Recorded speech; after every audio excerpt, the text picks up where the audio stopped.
My dear students, today we are going to read the lesson number 6, My Childhood, मेरा बचपन नाम से जो हमारा लेसन है, आज हम इसे पढ़ना शुरू करते हैं। कुछ एक इम्पोर्टेंट वर्ड मैंने लिखे हैं, आप साथ साथ में वर्ड पावर बढ़ाना है, स्पेलिंग मीनिंग याद करनी है ताकि ट्रांसलेशन समझ में आ सके और साथ साथ में ग्रामर की टर्म भी समझ सके। सो आपको स्पेलिंग मीनिंग याद करनी होगी, क्योंकि हिंदी मीडियम के स्टूडेंट को ये ऐसा करना होता है, स्पेलिंग मीनिंग याद करनी ही पड़ती है। ठीक है, तो ये आपको याद करना है।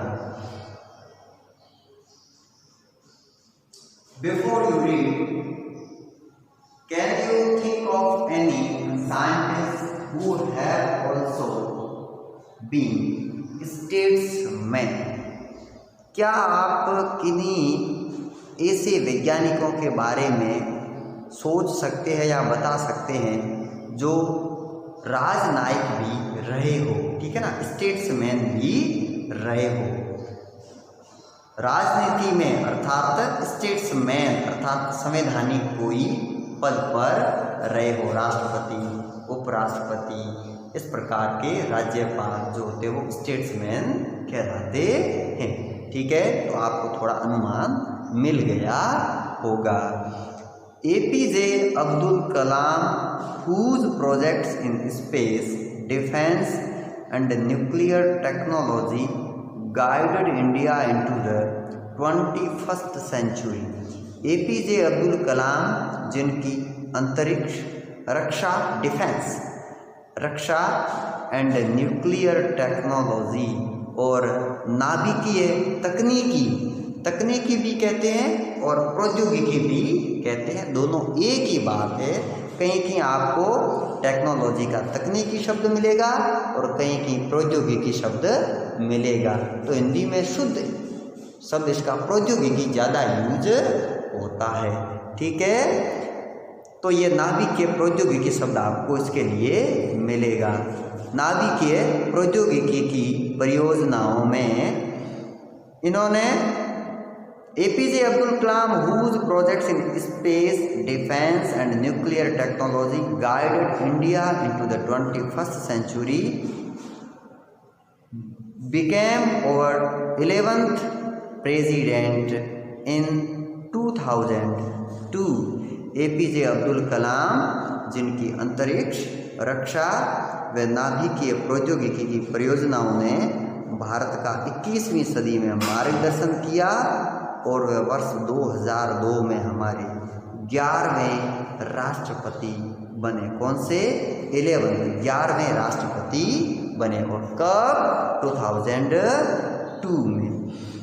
इन हिज ऑटोबायोग्राफी, उनकी आत्मकथा, ऑटोबायोग्राफी आत्मकथा APJ अब्दुल कलाम महोदय साहब ने खुद ने लिखी, तो इसे ऑटोबायोग्राफी कहते हैं। जो स्वयं लिखता है, स्वयं के बारे में, उसे ऑटोबायोग्राफी कहते हैं। ठीक है, ये टर्म यूज होती है लिटरेचर वगैरह में, इसे ऑटोबायोग्राफी कहते हैं। In his autobiography wings of fire, wings of fire का अगर अपन हिंदी करें तो इसका अर्थ होता है अग्नि के पंख, अग्नि के पंख, विंग्स ऑफ फायर, अग्नि के पंख में उन्होंने he speaks of his childhood, वे अपने बचपन के बारे में बताते हैं।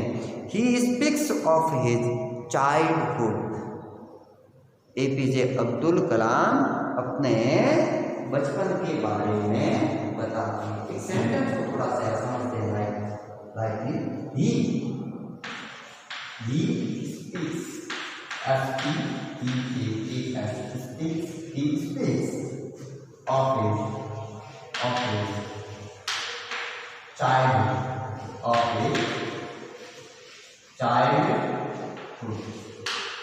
ठीक है, स्पीक मैन वर्ब क्या है? मैन वर्ब स्पीक के साथ ये एस लगा हुआ है। ठीक है ना, वर्ब की फर्स्ट फॉर्म है एस लगा हुआ है। क्यों लगा हुआ है? क्योंकि पहले यहाँ सिंगुलर सब्जेक्ट है। कैसा सब्जेक्ट है? सिंगुलर सब्जेक्ट है, सिंगुलर सब्जेक्ट है। सिंपल प्रेजेंट टेंस में जब सिंगुलर सब्जेक्ट होता है, एक वचन कर्ता होता है, तो हम अफर्मेटिव या पॉजिटिव सेंटेंस बनाने के लिए वर्ब के साथ एस, ईएस या आईएस का प्रयोग करते हैं। और इस प्रकार से हमने स्पीक के साथ क्या लगाया है? एस लगाया। ही स्पीक्स ऑफ हिज चाइल्डहुड, वह अपने बचपन के बारे में बताते हैं। अब अपने दिमाग में स्पीक फर्स्ट फॉर्म है तो वर्ब जनरल रूटीन फॉर्म होती है। मैंने यहाँ फीड वर्ब लिखी है, फीड, फेड, फेड। कई बार एग्जाम में पूछिए फीड की second form fed, first form fed, third form is also fed. तो स्पीक की भी तीनों फॉर्म अपन डिस्कस कर लेते हैं। Speak is first form, S E P A K, speak verb है, अर्थ होता है बोलना, अर्थ होता है बोलना, बताना, ठीक है। सेकंड फॉर्म है स्पोक, एस पी ओ के, spoke, and third form spoken, third form is spoken. Okay, speak, spoke, spoken. उम्मीद करता हूं आपको कोई दिक्कत नहीं आ रही होगी। सिंपल प्रेजेंट का अफर्मेटिव सेंटेंस है, एक वचन कर्ता के साथ स्पीक के साथ एस जोड़ा है, ठीक है। समझ में आ रहा ना? He speaks of his childhood, वे अपने या वह अपने बचपन के बारे में बोलते हैं, बताते हैं। Let's start point number first. अपने इस बुक में सारे रिलेशन है, पॉइंट के हिसाब से पैराग्राफ को बना के सुविधा के हिसाब से लिखे हुए और अच्छी तरीके से पॉइंट से अच्छे से समझते हैं। I was born into a middle class Tamil family in the island town of Rameshwaram in the erstwhile Madras state। मैं तत्कालीन मद्रास राज्य के एक द्वीपीय नगर रामेश्वरम एक मिडिल क्लास तमिल परिवार में, मध्यम वर्गीय तमिल परिवार में मेरा जन्म हुआ था। I was born into a middle class Tamil family in the island town of Rameshwaram in the erstwhile Madras state।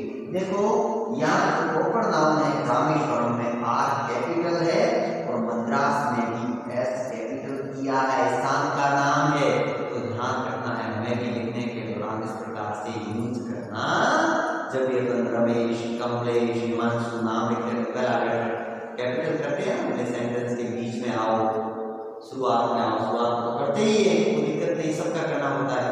तो ये ध्यान रखना है, ये सीखने की बात है। My father Jainuddin had neither much formal education nor much wealth। मेरे पिताजी जैनुलब्दीन के पास न तो बहुत औपचारिक शिक्षा थी और न ही बहुत संपत्ति। औपचारिक का मतलब उन्होंने स्कूल में पढ़ाई नहीं करी। स्कूल, कलाम साहब कहते हैं कि मेरे पिताजी ने स्कूल की शिक्षा नहीं ली, स्कूल में जाकर नहीं पढ़ी, ठीक है ना। नाइदर नॉर का प्रयोग है। My father Jainulabdeen had neither much formal education nor much wealth। Despite these disadvantages, इन कमियों के बावजूद भी, डिसएडवांटेज का मतलब होता है कमी, एडवांटेज का मतलब होता है उसके अंदर लाभ, मुनाफा, या उसके अंदर एक जो प्लस जो चीज होती है उसे कहते हैं एडवांटेज, ठीक है ना, इसकी बात होती है। डिसएडवांटेज होता है इसका मतलब कमी, disadvantage. Despite the disadvantage he possessed great innate wisdom and a true generosity of spirit। इन कमियों के बावजूद भी उनमें अत्यधिक जन्मजात बुद्धिमत्ता और सच्ची आत्मिक उदारता थी। इन नेक का मतलब होता है जन्मजात, ऊपर से आई हुई, एक प्रकार से वंश में सीधी आई हुई। इन नेक जन्म से उनमें ये चीजें थी। विद्रम होती बुद्धिमत्ता, जेनरसिटी होती है उदारता, जेनरसिटी ऑफ स्पिरिट, और स्पिरिट का मतलब होता है आत्मा। साउथ भी कहते हैं आत्मा को, एसोल्यूएल के बारे में भी 12th के एग्जाम में स्पिरिट का सिमिलर पूछा भी गया है। He had an ideal health net in my mother असियम्मा। मेरी माँ असियम्मा उनकी जैसा की हेल्थ नेट थी, सच्ची गृहिणी थी। आदर्श आदमी का मतलब होता है आदर्श। I do not recall the exact number of people she fed every day, but I am quite certain that far more outsiders ate with us than all the members of our own family put together. मेरी माँ असियम्मा के रूप में उनके पास एक आदर्श जीवन संगिनी थी, और मुझे ये संख्या ठीक ठाक तो याद नहीं है कि प्रतिदिन कितने लोगों को भोजन कराती थी, किंतु मैं पक्के तौर पर कह सकता हूँ कि हमारे परिवार के सदस्यों की अपेक्षा जितने सदस्य थे उनसे ज्यादा कहीं अधिक संख्या में बाहरी लोग हमारे घर में भोजन करते थे। तो ये एट आ रहा है, ईट की सेकंड फॉर्म, ईट एट इटन, ईट की फर्स्ट फॉर्म, ईट का मतलब होता है खाना, ईट, ई ए टी, ओके, ये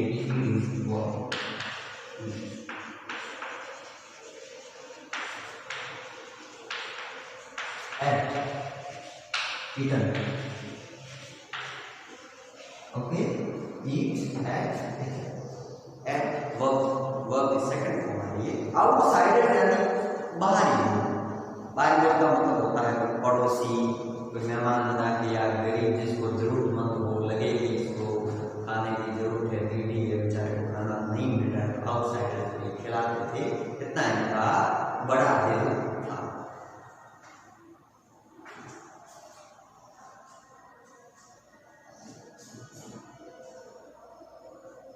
सेकंड पैराग्राफ में बढ़ते हैं, सेकंड पैराग्राफ को कर लेते हैं। Point number second, I was one of many children, a short boy with rather undistinguished looks, born to tall and handsome parents.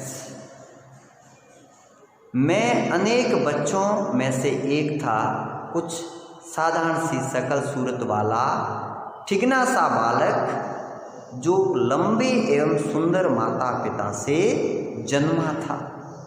बहुत ही अच्छी बात इन्होंने लिखी है।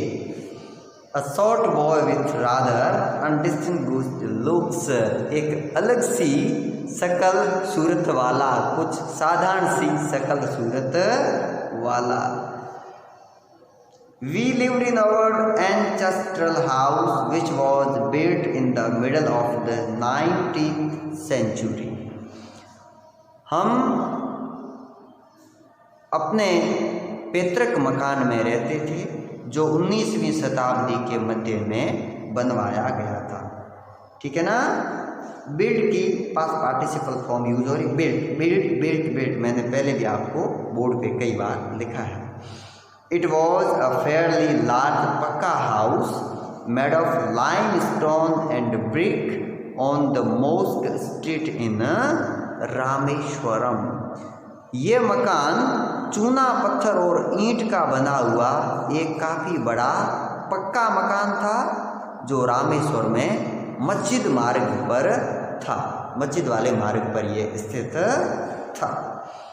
My austere father, austere is very important verb, austere कई बाहर exam में austere को पूछा गया है वन वर्ड के रूप में।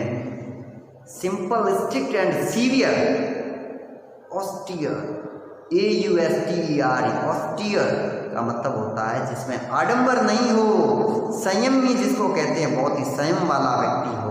कठोर अनुशासन वाला हो, आडंबर रहित हो, आडंबर विहीन हो, austere austere austere AUSTERE, simple strict and severe, बहुत ही डिसिप्लिन फॉलो करने वाला सच्चा इंसान ऑस्टियर, संयमी जिसको हिंदी में कहते हैं संयमी।